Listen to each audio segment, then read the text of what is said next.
The Assembly will now hear an address by His Excellency Michail Saakashvili, President of Georgia.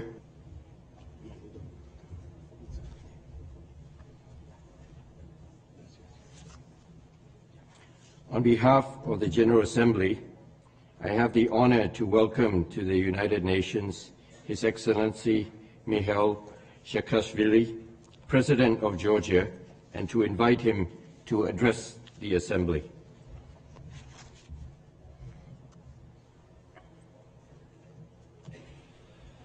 Mr. President, Your Excellencies, distinguished delegates, it is a great honor to represent once again my beloved nation at this rostrum. During the past decade, as I had the privilege to address this hall, Georgia has moved from a failed state to a market democracy. We have experienced both advances and setbacks, both breakthroughs and mistakes. But the world has been able to witness the constant commitment to freedom of my nation. Russia will no longer be an empire. It will become, finally, a normal nation state.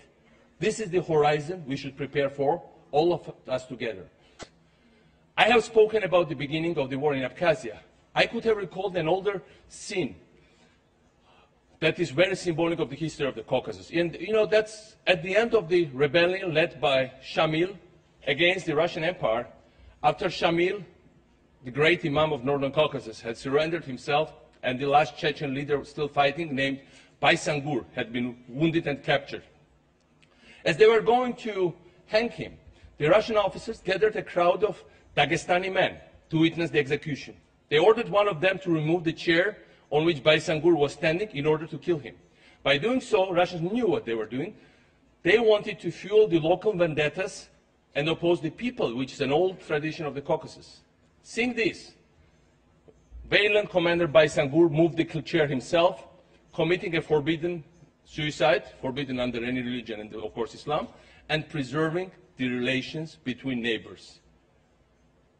But for one failure, how many successes this strategy has encountered among the Caucasian nations? It needs to come to an end. And this is why I have launched several projects during my presidency, reinforcing people-to-people contacts between North and South Caucasus. Projects focusing mostly on education and on university exchanges. That's why Georgian Parliament has recognized genocide of Circassian people, one of the most unknown and tragic pages of the history of the world, when the whole nation was wiped out because their land was needed by the Russian Empire.